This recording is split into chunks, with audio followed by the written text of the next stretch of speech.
Olá, bem-vindos a mais uma conversa focada aqui no conhecimento. Hoje, o nosso foco é uma figura, olha, incrivelmente rica, complexa mesmo, das tradições de matriz africana, Oxum Obotô, Isso. que também, pode ser chamada de Abotô ou até Oxogbó por causa do local sagrado. Exato, a associação é forte. E a gente está com base em alguns trechos de um texto sobre ela, Oxum Abutô, a Senhora das Águas que Geram Vida. Um material bem interessante. Sim. E a nossa ideia aqui é explorar juntos esse material, sabe? Para entender melhor quem é essa manifestação específica de Oxum, essa orixá, quais são os domínios dela, os mistérios, a importância dela. Mergulhar um pouco nesse universo, né? Exato. Certo, vamos começar a desenrolar isso. Logo de cara, o texto já destaca uma coisa curiosa. Oxum Obotô como uma das faces mais antigas de Oxum. Uhum. Isso já dá uma distanciada daquela imagem mais comum, talvez, da deusa jovem, do amor, da beleza, né? Com certeza. Aponta para uma figura mais, assim, madura, sábia. Com outra profundidade. Exatamente. E essa ideia de diferentes faces ou qualidades é fundamental para entender os orixás, né? Totalmente. Eles não são uma coisa só, né? Cada um tem múltiplos caminhos, manifestações, com características e domínios bem próprios. E a Botô, nesse sentido, é fascinante. Hum, Ela está ligada sim à fertilidade, ao nascimento, ao encanto, mas de um jeito muito particular, sabe? E conectada a um lugar muito específico, que é essa transição, onde a água doce do rio encontra a água salgada do mar. a pororoca, esse encontro das águas. O texto até sugere que isso não é só um detalhe, né? É um símbolo do poder dela. Sim, um poder de misturar, de fundir, de transformar mesmo. É como se a natureza mostrasse a essência dela ali. Precisamente, essa zona de transição é o reino dela. E o texto também diz que ela mora nas nascentes e nessas confluências. E claro, tem a cidade sagrada de Oxogô, na Nigéria, Ah, sim, fundamental. um centro importante do culto dela. Lá tem o bosque sagrado, o templo dela, às margens do rio Ossum.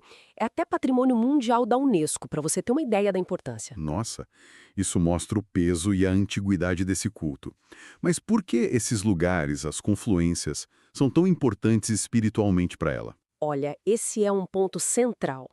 Pensa nesses locais. São zonas de mistura, né? De mudança, o doce e o salgado se encontrando. Sim. Em muitas tradições, esses pontos de limite, eles são carregados de poder, de axé. E no caso de Abotó, acredita-se que ali se revelam segredos. Segredos do ciclo da vida, do destino das almas que vão nascer, dos encontros. A geografia espelha a função espiritual dela, sabe? Como mediadora dessas transições, desses nascimentos. Entendi. Faz muito sentido. E falando das características dela, o texto pinta um retrato bem, assim, diverso. Uhum. Por um lado, coquette, vaidosa, uma beleza que impacta, mas por outro, uma grande feiticeira, guardiã de conhecimentos antigos, do culto feminino. Como é que isso convive? Então, essa aparente dualidade, na verdade, é complexidade pura. Nas divisões iorubais, a beleza não é só superficial e o poder não é só austero. Ah, interessante. A vaidade de Abotô, o gosto pela beleza, isso convive com a sabedoria profunda dela, com o domínio da magia. Reflete uma visão do feminino divino que integra tudo isso, sabe? A beleza pode ser poder, encanto, e a sabedoria pode se mostrar sedutora, não tem essa separação rígida. E isso aparece visualmente. O texto descreve as cores dela: branco, dourado envelhecido, amarelo claro, furta-cor, até um azul bem pálido. Uma paleta bem específica. Sim, usadê, a coroa, pulseiras, braceletes, colares de contas amarelo pálido. Mas tem um detalhe no leque dela, o ABB, que parece chave. O texto chama de ABB Eleye, com a figura de um pássaro. O que significa isso? Ah, o ABB Eleye, esse é um código visual fortíssimo. O pássaro Eye, em Yorubá, nesse contexto, ele é um símbolo direto das Yamiagê. As mães feiticeiras, né? Exato, as mães ancestrais que têm o poder mágico. É um termo complexo, mas a ideia é essa. Ter esse pássaro no leque não é um enfeite qualquer, é uma declaração. Uau! Declara a ligação profunda de Abotó com esse poder ancestral feminino, com a magia primordial, com as forças que regem a vida, a morte, a fertilidade. Mostra a linhagem e o poder dela nesse campo. Entendi. Até o Adorno fala da natureza dela. E o texto também menciona as preferências de Abotó. Diz que ela gosta do som dos búzios na água Sim, se encanta com isso. e que o próprio jogo de búzios é o oráculo dela. E parece bem exigente com o ambiente. Silêncio, perfume, reverência. Não gosta de tumulto. E essas preferências dão mais pistas, não é?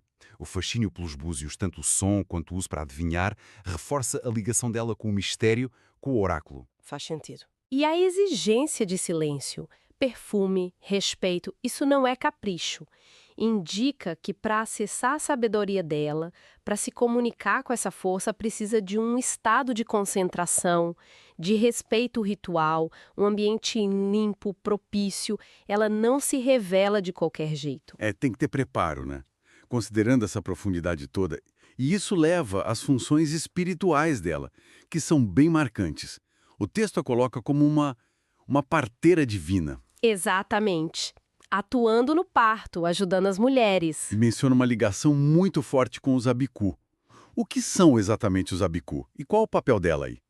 Os abicu, essa relação é talvez um dos aspectos mais profundos de Ubuntu. Os abicu, na cosmologia iorubá, são entendidos como espíritos de crianças, Crianças? sim, que pertencem a uma sociedade espiritual e fazem pactos para nascer e morrer cedo. Voltam para o mundo espiritual repetidamente, sabe, causando muita dor para as famílias. Nossa. Eles desafiam a continuidade da vida. E Aboto ser a senhora dos abicu significa que ela tem poder sobre esse ciclo. Entendi. Ela atua nessa fronteira delicada entre nascer e morrer na infância. Pode intervir, proteger a criança ou acalmar esses espíritos. A ligação dela com o Ibeji, os gêmeos sagrados, e com as Iame-Ag reforça ainda mais esse domínio sobre esses limites críticos da existência. Caramba! Isso coloca o papel dela numa outra perspectiva. Muito séria, fundamental mesmo.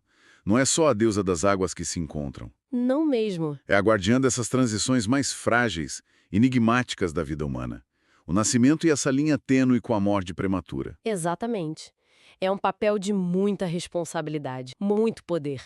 E além dessa atuação mais, digamos, dramática com os abicu e no parto, o texto também diz que ela promove o amor, o cuidado, o requinte, a beleza como equilíbrio emocional. Sim. E descreve as pessoas que são consideradas filhas e filhos espirituais dela. Diz que são geralmente pessoas sensíveis, intuitivas, ligadas à família, às tradições, solidárias. Mas aí reflete a complexidade dela, né? Também podem ser ciumentas, possessivas, até vingativas se sentirem traídas. Isso é comum, essa correspondência, orixá e devotos. É bastante comum, sim. A ideia é que os filhos de santo, os iniciados, carregam um pouco do axé, da energia e das características do seu orixá principal. Ah, tá. No caso dos filhos de Abotó, faz sentido. A sensibilidade, a intuição, o gosto pelo belo, pelo cuidado familiar, espelham um lado mais luminoso, materno dela. Certo. Ao mesmo tempo, a intensidade emocional, o ciúme, a reação forte à traição podem refletir a força, a face feiticeira e protetora dela. É a complexidade humana espelhando a divina. E a conexão com o oráculo, o jogo de búzios, volta quando o texto fala do Odu Odi. Pode explicar o que é um Odu e o que essa ligação com o Odi quer dizer para Abotor? Claro, o jogo de búzios é um oráculo-chave, né? Os odus são as configurações, os signos que aparecem na queda dos búzios. Cada odu traz um conjunto de energias, conselhos, avisos. Entendi. O texto associa a Abotô especificamente a Odi. Isso significa que quando Odi aparece no jogo, pode trazer uma mensagem ligada à energia dela. E Odi, assim como Abotô, tem essa natureza dupla, né? Ah, sim. Positivo pode indicar sorte inesperada, coisa boa. Mas no negativo, alerta para perigos como fofoca, traição, difamação, aquele tipo de desequilíbrio nas relações. E quando aparece esse lado negativo de Odi, o que se faz? O texto fala de um ebo. O que é isso? Ebo significa oferenda aos deuses. O texto usa um ebo para fortalecer aos deuses e ajudar o Odu a eliminar as coisas ruins que podem acontecer. Nas nossas vidas de pessoas comuns, ebo significa descarga, limpeza e ação. O ebó é fundamental. É uma palavra iorubá para oferenda, sacrifício ou, de forma mais ampla, um ritual para reparar, para ajustar a energia. Quando o oráculo aponta um problema, como essas difamações de Odi, ele geralmente também indica um ebó específico. É o jeito de intervir, de limpar o caminho, de acalmar as forças, restabelecer a harmonia. Então o oráculo dá o diagnóstico e o remédio. Exatamente. Mostra que a relação com o divino é dinâmica. Exige ação, responsabilidade. Entendi. E como tudo isso se traduz na prática, no culto ao Oxum-Abó? O texto dá alguns detalhes. Sim, menciona que o culto dela geralmente é aos sábados. Um dia ligado ao prazer, fertilidade, beleza, temas muito dela. Certo. As oferendas, claro, são entregues no lugar de poder dela, a confluência das águas doce e salgada. E ela tem suas preferências, né? Gosta de ovos com mel, o oim-oim, que simboliza doçura, fertilidade. Que interessante. Certos animais como cabras, etu, que é um tipo de galinha da Angola ritual, galinhas comuns, pombos brancos, que às vezes são soltos como oferenda de paz. É muito simbólico, né?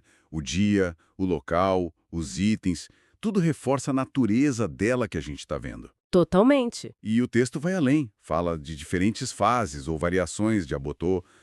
Isso parece complexo, mas também enriquece a figura dela, né? Com certeza enriquece. Essa ideia de fases ou caminhos dentro da mesma qualidade de orixá é muito comum.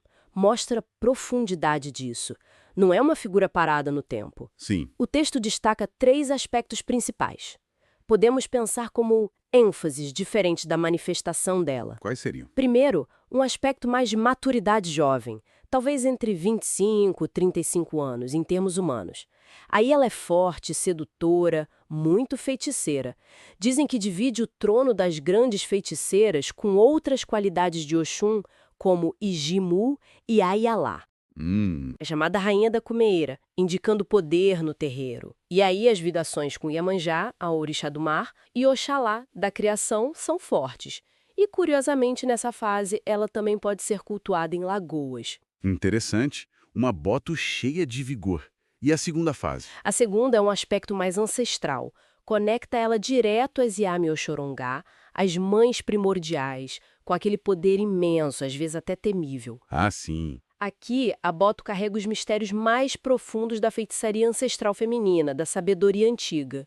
Os laços espirituais, os fundamentos com Iemanjá e principalmente com Nanamburuco. A mais velha, né? Isso, a orixá da lama, da morte, da ancestralidade. Ficam mais claros. Ela é vista aqui como uma herdeira direta das grandes mães cósmicas. E a terceira fase? Parece ir ainda mais fundo nisso. Exato. A terceira aproximação, ela ainda mais de Nanã.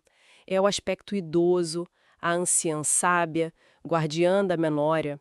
Nessa forma, ela usa folhas de rituais específicas como o chibata, baronesa, o aguapé, plantas aquáticas que lembram o domínio de Nanã. As cores mudam também? Sim, veste azul muito claro e branco. E um detalhe crucial.